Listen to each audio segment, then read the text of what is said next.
Hi there, this is Mark, and I am in San Mateo County in Redwood City, and I'm actually facing the San Mateo County History Museum today, and behind me is the Fox Theater, historic landmark here in Redwood City.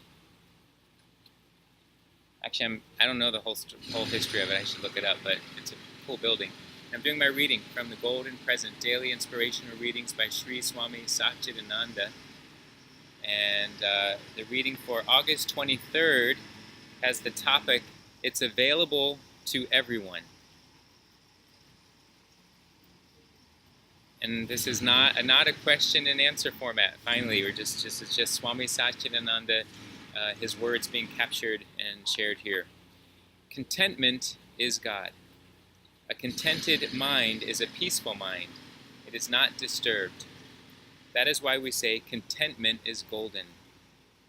If you are contented, your mind is always peaceful, serene. Then you are a yogi automatically.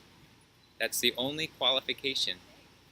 The sign of a good yogi is to be always peaceful, always contented. Once you experience that, you will not be running after things. The minute you stop running after things, what happens? Things run after you. If you can see that kind of quality in others, you will never feel jealousy. Instead, you will say, why don't I develop that? God's blessings and grace are not given only to a select few. They are available to everyone.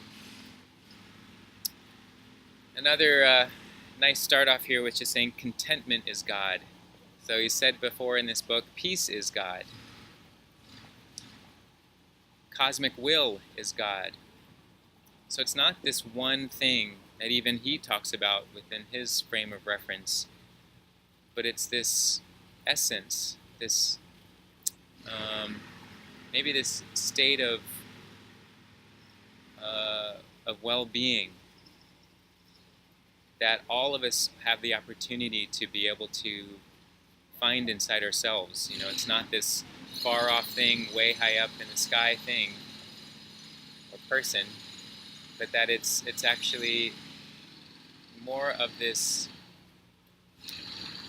presence that is floating through or existing at all times in every space, every place, and therefore in every person.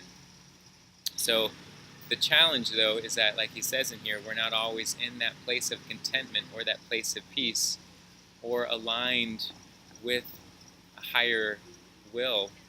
We tend to be sort of excavating this other very willful place of the ego that's attached to this body, to the way our mind thinks or has been taught to think. And it's hard to tap into that deeper place where there is a knowingness within us. But maybe some of us have touched that here and there in our lives, whether it's through a creative process, through meditation and yoga, through martial arts, through some kind of some other kind of talent or skill or craft, where we channel all of our attention and our focus, and all this time goes by and we're not even aware. You know, those are those moments when we're just in the zone, you know, and I think it's in that zone that we begin to make that contact.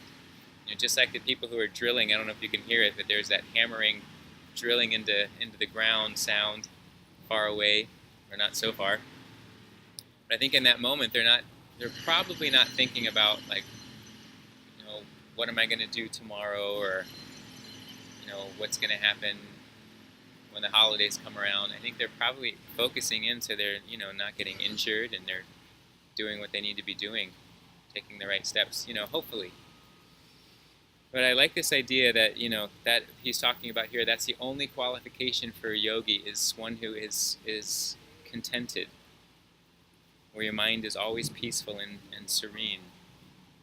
And, you know, I was just sharing with the class I taught this morning that the class is not just the only aspect of yoga, but there's also the yamas and the niyamas that are part of this eight-limbed understanding of yoga philosophy. And in this, the first two limbs are the yamas and the niyamas. And then it's the third that is the asanas, all the postures. We tend to think that's all there are, but there's actually this whole system, which many of you I know that. But I like to always bring that up because it's something that I focus more of my energy on nowadays than I do on the asanas. It's more about the yamas and the niyamas, which are almost like the 10 commandments in the yoga practice. They include non-harming, non-lying, non-stealing, conservation of energy, non-greed, cleanliness, contentment is one of them, santosha, tapas, pain for purification, study of the scriptures, and absorption into the divine. And so these are all these little practices that can happen in various ways. They're all very extensive. And so one of them, contentment, is one of the practices that all help to lead us towards this peaceful being. And when we're connecting with that peaceful being, I feel that, I know for myself, I'll tend to make better choices, take better actions. When I'm feeling overwhelmed and things feel out of alignment, then I know I'm not making my best choices for myself or with others. And that's challenging because that just happens all the time. But when we know we can have a practice that helps us do our best, it's at least to remember that there is another option. I know at some point in my life I didn't know there was another option, and so I thought, well, this isn't working. And the mind will go to extremes to try to create solutions. So I'm grateful that I have this practice now as a solution to help navigate through when life starts to feel overwhelming or difficult or out of alignment. And again, it's either within myself or the things around me. I can't control the things around me per se.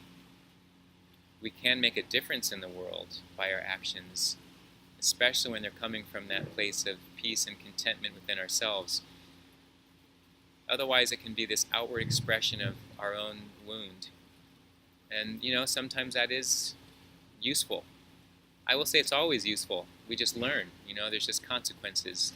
And so we end up realizing over time, do these consequences that I'm creating in my life, do they lead me towards being more feelings of being peaceful and whole, or am I starting to feel more scattered, torn apart, anxious, frustrated?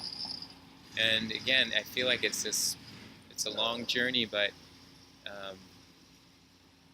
every day there's an opportunity for this new awakening to understand how this can be approached, how this can be understood. We don't have to rely on the habit mind, which is often what tends to happen. We tend to think, well, this is how it's done, so this is how I'll do it.